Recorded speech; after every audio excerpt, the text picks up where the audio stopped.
like cooking tutorial because a lot of you guys have requested it, especially some friends on Facebook, so I decided to go ahead and do it. Today I'm gonna make milanesas de pollo with una sopa de coditos blanca and my green salsa. So yeah, right now I'm making the sopa. This is what you're gonna need for the sopa. You're gonna need some coditos, sopa de coditos, elbows, a box like this. It depends how much you're gonna make. You can buy a little bag, it doesn't matter. And I put half of the box because I'm making for me, my husband, and his parents because they're gonna come eat. So I put half of the box, which looks like this. And then you just want to add water to it. You're gonna add water. And then what you're also gonna need, is some sour cream, just regular sour cream. You're gonna need mayonnaise. You're gonna need ham, which I got the Great Value kind, the cooked ham. That's the one that I usually use. You're going to need mozzarella cheese, just any mozzarella cheese that you have. If you buy the little bags like this, you'll probably need the whole bag, but I have another bag right here, so I'm not worried. And then you're also gonna need unsalted butter for the sopa only. So then after you fill your sopa with water, you're gonna add half an onion and one I don't know what it's called, un dientito de ajo, into the water with the sopa. And then you're gonna add salt to your taste, and you're gonna put it up on the stove and let it cook.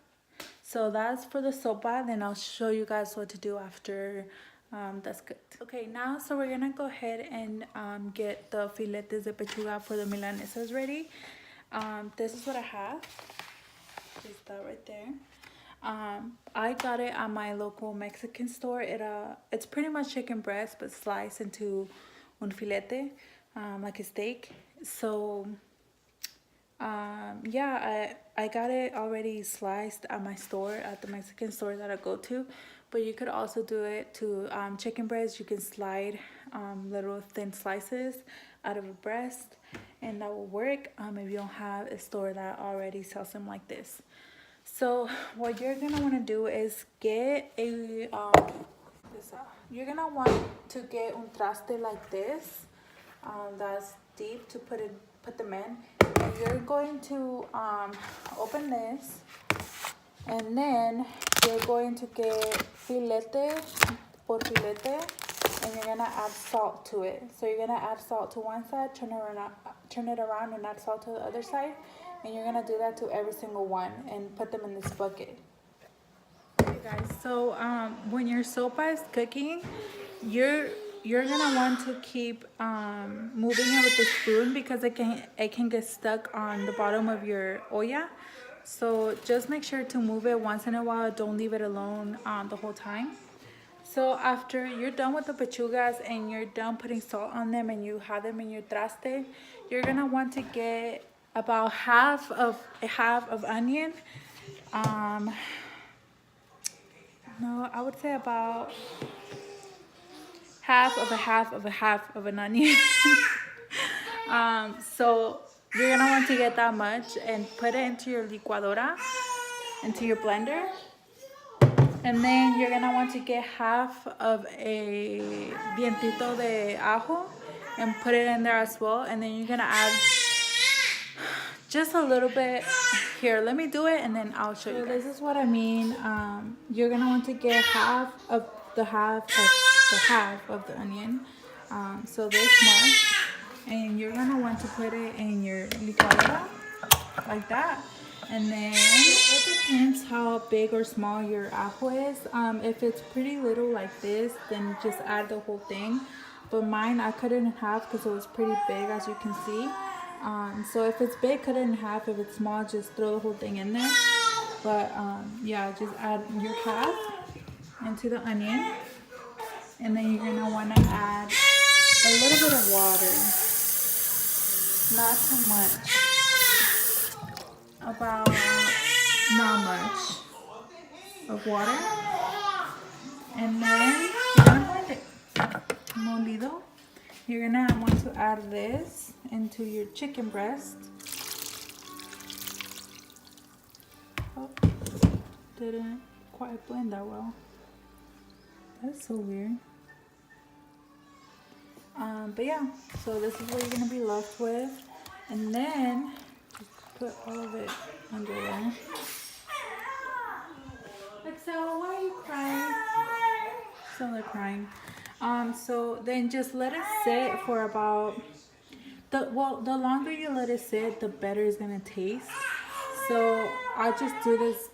This is the first thing I do, and I let it sit while I'm making the sopa or arroz, while I'm making the salsa, and I just let that sit for about half an hour to an hour, and just cover and let it sit, and then yeah. So now for the salsa. I'm sorry that I'm jumping all over the place, but this is usually how I make my food. I just go from one thing to another. So if I do any different, it's just I'm lying about how I make it. So sorry, and sorry for my kid screaming. But now for the salsa, you're going to need tomatillos, which this is how much I grabbed, which is about 2, 4, 6, 8. 10, 12, 13 tomatillos, and then you can make the salsa with chiles serranos, which are the skinny ones, and those are more spicy, but I don't have any of those, because if I did, that's usually how I make my salsa. I don't make it with jalapeños, I make it with serranos, but I don't have them, so I have to work with something else. So yeah, I have about 13 tomatillos. It depends how much salsa you're gonna make. If you're just gonna make for 2 people, I would just make like that much, and maybe just 2 chiles. Depends how spicy you want it. But yeah, just put those, peel these, and wash everything, and put them in a little sartén and fill it up with water, and put it to the stove and let them boil. And after they boil, turn it off, and then I'll show you guys this. You're gonna want to get your ham. This is the one that I got, just a great value one, the Walmart brand, cooked ham. And then you're gonna want to cut it into little squares like this. It depends how much ham you want, so you can get however many you want in your soup. But this is how much I might put a little bit more, just because I think that's very little. But yeah, and just make sure to keep stirring your soup. And this one's almost done. It should look a little bit like this before you turn it off. Yeah, I'm just gonna leave it for about another 5 minutes, and I'm gonna take it off. So next, you're going to want to drain your soup like this, and just go through and take out every single little piece of like onion or the little diente de ajo. Just make sure to take everything out. Here's a little dientito. So just take it out like that, and then just go through and like this little onion right here, take it out as well. You don't want any of that in your sopa when you're making it, so just go ahead and take it out. And another olla, you're gonna add the butter and let it melt. Just let it melt completely. And then after your chiles and your tomatillos look like this, go ahead and turn it off and just set it aside and let it cool. So that's melting. And you're gonna want to make the sopa right away as soon as you take it out, because it's gonna be harder for you to make it when it's cold. So you wanna make it when it's hot, that way the cheese can melt. So we're gonna go ahead and add this. Turn that off. You just want it on for the butter to melt. So then grab your sour cream, and you're gonna add a spoonful of that to the soup. Maybe a spoon and a half for as much sopa. Okay, so after you're done blending, it's gonna look like this. I added 1.5 spoonful of the sour cream. After that, you're going to want to get your mayonnaise and add about just 1 spoon, because you don't want it to taste too much like mayonnaise, or else it's just gonna not taste good.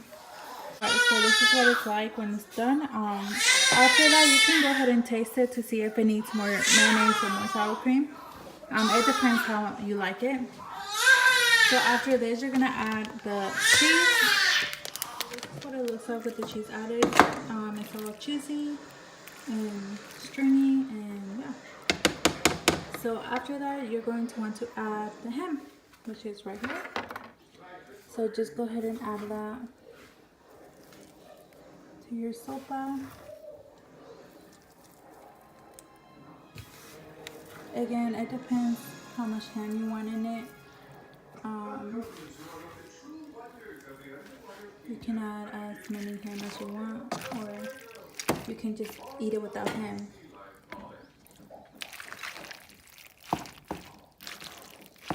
Sorry, it's kind of hard to stir it because I'm holding Excel, so I can't really stir it that well.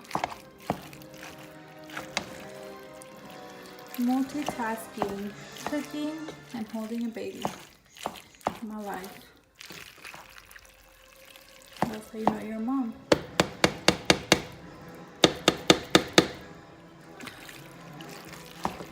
So yeah, just stir it, and I'll see you guys in a bit.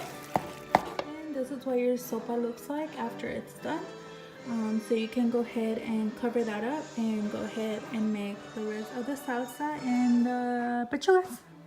Alright, so for the salsa, just go ahead and take out the water that was in there and the olla that you had them boiling in, and add just the tomatillos and the chiles with un ajo into the licuadora. And then you're going to want to add just a little bit of water. Not too much, because if you add too much, it's going to be really watery, and you don't want that. You just add, let's see how much that is.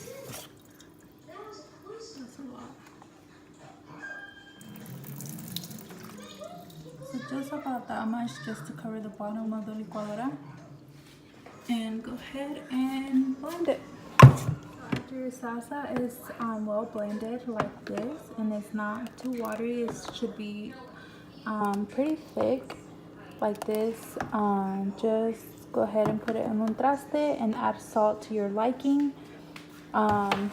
You can add salt little by little and just try it and see how it tastes, and if it needs more, you can add more, but just add little by little and just blend it in and taste it. And once you have it to your liking, then just stop. So to the salsa for the milanesas, I add cilantro that's already been chopped. Just add cilantro. I already have this in my fridge. Just go ahead and blend it in the salsa, and you can add as much as you want. If you don't want really the taste of the cilantro, then don't add that much. But it tastes better with a lot of cilantro, so I think that's good enough. And then what I also add, if you guys don't like onions, you can take that part out. But I add onions to it, and it adds more flavor, and it's a lot better. This is how this also looks after it's done. So after you're done with everything, you're gonna want to come back to your filete de pechugas, and you're gonna add, it depends how much you're making. If you're making just for about 2-3 persons, then just add 1 egg. But I'm making quite a bit, as you can tell, so I'm gonna add 2. So you add the egg into this, you mix it, and you let it sit for about another 10 minutes. So this is how it looks with the egg mixed in. So just let it sit for about another 10 minutes. And the egg is very important because it helps it stick to the breadcrumbs that we're gonna put. So if you don't add the egg, the breadcrumbs most likely won't stick to the pechuga. doing, but after you let the pechuga sit for about 10 minutes with the eggs, you grab your breadcrumbs and you get 2 different plates. On one plate you add breadcrumbs on it, and then you get your pechuga from the mixture that's in the olla, and you add it to the breadcrumbs. You flip it and you just add breadcrumbs into the pechuga, and then after you're done, this is how they should look. Something like this. Alright, so when you're ready to make the pechugas, so you guys can eat, go ahead and get one slab thin like this, and fill it with, not all the way up, but like not even halfway either, just a little bit of oil, and put your pechuga in and let it fry. And when it's ready, it should be like a golden brown. Don't let it burn and don't undercook it, because then the chicken is going to be raw. So just make sure that you don't have the heat too high. About there is fine, like maybe like in the middle. And just let it cook and make sure it doesn't burn. And it has to be like a golden brown. So this is how they're supposed to look.